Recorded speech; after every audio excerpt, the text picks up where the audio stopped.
इस वीडियो के माध्यम से हम आप सभी को इतिहास के बारे में बताएंगे। इतिहास को हम कैसे हमें पढ़ना चाहिए ताकि हमें आसानी से याद हो सके। इतिहास में मेनली हमको क्या क्या पढ़ना होता है, ये सारी चीजें हम आप सभी को बताएंगे। अब बात कर लेते हैं हिस्ट्री। हिस्ट्री को हम हिंदी में क्या कहते हैं? इतिहास कहते हैं। इतिहास की बात करें तो इसके पिता कौन है? तो इसके पिता हेरोडोटस, यानी कि एज फॉर हिस्ट्री और एज फॉर हेरोडोटस। ठीक है, एज फॉर हिस्ट्री और एज फॉर हेरोडोटस। अब आगे बात कर लेते हैं आखिर इतिहास होता क्या है। जितनी भी घटनाएं हमारे अतीत में होती है, यानी कि बीते हुए कल में हुई हो, उसी को हम क्या कह देते हैं? हिस्ट्री कहते हैं। जिससे हमको क्या करना पड़े? कुछ ना कुछ सीखने को मिले, ऐतिहासिक घटनाओं से हमको कुछ सीखने को मिले, उसी को हम क्या कहते हैं? हिस्ट्री कहते हैं। ठीक है, अब हिस्ट्री की बात करते इसको मेनली 3 प्रकार में बांटा गया। एक हमारा होता है प्राक ऐतिहासिक, यानी कि प्री हिस्ट्री, उसको इंग्लिश में बोलते हैं। नेक्स्ट हमारा होता है अर्ध ऐतिहासिक, यानी कि उसको इंग्लिश में हम कहते हैं प्रोटो हिस्ट्री। और नेक्स्ट हमारा हो जाता है ऐतिहासिक, यानी कि हिस्टोरिक कहते हैं। अब बात कर लेते हैं इन तीनों के बारे में। अब कुछ जरूरी हम जो बातें हमें पढ़नी होती है वो सारी बातें बात कर लेते हैं। ठीक है, ऐतिहासिक काल की बात करें तो इसका हमें लिखित सोर्स नहीं मिला है। ठीक है, और अर्ध ऐतिहासिक की बात करते इसका लिखित सोर्स मिला है, लेकिन हम दिक्कत क्या हुई हमारे साथ कि हम इसको पढ़ नहीं सकते, कुछ ऐसा प्रकार से लिखा हुआ है। ठीक है, इसीलिए हम इसको पढ़ नहीं सकते। अब बात करें ऐतिहासिक की तो इसका लिखित सोर्स भी मिला है और हम इसको आसानी से पढ़ भी सकते हैं। अब ऐतिहासिक में हमको पढ़ना क्या होता है इसके बारे में जान लेते हैं। तो इसमें हम मेनली पढ़ते पाषाण काल के बारे में, यानी पाषाण काल की बात करें तो जो आदि मानव थे वो क्या करते थे? स्टोन का यूज किया। स्टोन यानी पत्थरों का यूज करते थे, इसीलिए इसका नाम पड़ गया पाषाण काल, यानी कि इंग्लिश में हम इसको कहते हैं स्टोन एज।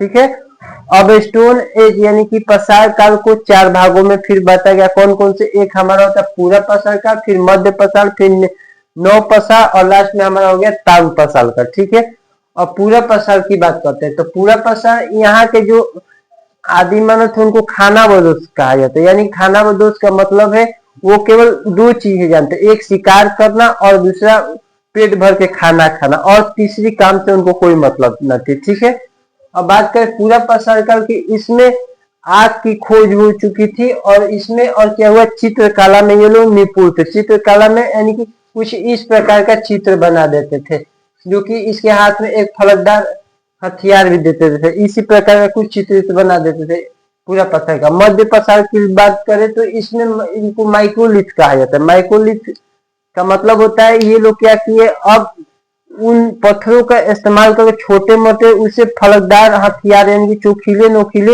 हथियार बनते थे। और इसी में और एक खोज किए इन लोग, क्या किए? वो था अंत्योष्टि कार्यक्रम चालू कर दिया। अंत्योष्टि यानी कि कोई मर गया तो उसका अंतिम संस्कार वो क्या करते? दफनाने वाले कार्यक्रम चालू कर दे। ठीक है, अब बात कर नव पाषाण काल की, तो नव पाषाण काल में सबसे पहले ये अस्थाई आवास बनने, अस्थाई रथ में छोट मोट झोपड़ी उपड़ी हो गया, ये सब चीजें बनाने लगे। ठीक है, अब इसमें एक सबसे महत्वपूर्ण बात ये लोग क्या की? खेती करना चालू कर दिया। खेती सबसे सर्वप्रथम इन्होंने जौ और गेहूं की खेती की। कहाँ पर की? तो वो मेहरगढ़, जो कि वर्तमान में पाकिस्तान में है, वो की 2 पहाड़ियों के बीच में है, उन्हीं के बीच में की। वो कौन कौन थी? सुलेमान और गिरथर पहाड़ियां थे। ठीक है, हम बात करते हैं कि अब इन लोगों ने खेती बाड़ी तो करने लगे तो ये लोग कुत्ता भी पालते थे उस समय, और अनाज को रखने के लिए इन्होंने एक मन का बनाया। मन का यानी कि घाड़ा बनाया। घाड़ा में ये लोग क्या करते थे? आसानी से अनाज को रख देते थे। ठीक है, और ये लोग क्या सर्वप्रथम ये लोग पहिए का आविष्कार भी किया। पहिए का आविष्कार कब हुआ? तो आएगा आगे क्वेश्चन, पहिए का आविष्कार किस काल में हुआ? तो हम बताएंगे कि वो हमारे नव पाषाण काल में हुआ था।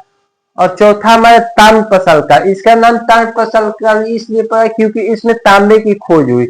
अब तांबे की खोज हो चुकी थी तो क्या हुआ? ये लोग आसानी से तांबे वाले चीज का इस्तेमाल कर सकते थे। ठीक है, अब हम अर्ध इतिहासिक की ओर बढ़ते हैं। तो अर्ध इतिहासिक को हम इंग्लिश में प्रोटो हिस्ट्री कहते हैं। इसके अंदर हमें मिलनी सिंधु सभ्यता के बारे में पढ़ना होता है। सिंधु सभ्यता को इसका नाम क्यों सिंधु सभ्यता पड़ा, इसके बारे में जान लेते हैं। तो सिंधु सभ्यता नाम इसका इसलिए पड़ा क्योंकि ये सिंध नदी के किनारे था। ठीक है, सिंध नदी 5 नदियों की सहायक नदियां होती है। कौन कौन सी नदियां होती है इसमें, उसके बारे में बातें करेंगे।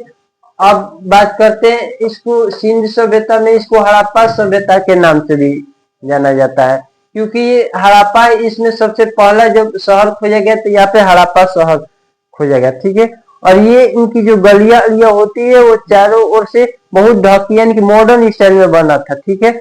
और वो सब इन लोगों को आसानी से वहां पे रह भी सकते थे, और यहाँ के लोग आसानी से खेती बाड़ी कर लेते थे और अच्छा से खाना ना खा लेते थे, ठीक है। अब बात करते हैं सिंध में, यहाँ पे सबसे प्रथम क्या हुआ, कांसा का भी आविष्कार हुआ। किस एज में हुआ, तो प्रोटो हिस्ट्री में, यानी कि सिंध में ये लोग कांसा के सबसे ज्यादा चीज इस्तेमाल करते थे, कांसा से बनी हुई चीजें। अब हम नेक्स्ट पढ़ेंगे ऐतिहासिक काल के बारे में, ऐतिहासिक यानी कि हिस्ट्री के बारे में। तो हिस्ट्री को मेनली 5 भागों में बांटा गया। कौन कौन से? पहला हमारा है प्राचीन, मध्य, आधुनिक, नेहरू और वर्ल्ड, यही 5 बारे में हम पढ़ते हैं। प्राचीन की बात करें तो इसमें हम राजा महाराजा के बारे में पढ़ते हैं। मध्य की बात करें तो हम इसमें क्या पढ़ते हैं, जितने भी क्या हुआ इसमें जितने मुगल आए उनके बारे में पढ़ते हैं, मुगल पीरियड इसको कहा जाता है, ठीक है। और उसके बाद आधुनिक की बात करते हैं, इसमें अंग्रेज के बारे में पढ़ते हैं, या फिर जितनी भी गांधी एरा ये सब जितने भी हुआ ये सब इसमें पढ़ाया जाता है। अब नेक्स्ट बात करते हैं नेहरू पीरियड। अभी जो हमारा पीरियड चल रहा है 1947 के बाद का जो पीरियड है उसी को हम नेहरू पीरियड के नाम से जानते हैं। उसके बाद नेक्स्ट हमारा वर्ल्ड हिस्ट्री, इसके अंदर क्या करते हैं, दुनिया के बारे में पढ़ते हैं, वर्ल्ड में जितनी भी घटनाएं घटित होती, जैसे रूसी क्रांति हो गई, फ्रेंच रेवोल्यूशन हुआ, वो सारी चीजें हम वर्ल्ड हिस्ट्री में पढ़ते हैं, ठीक है।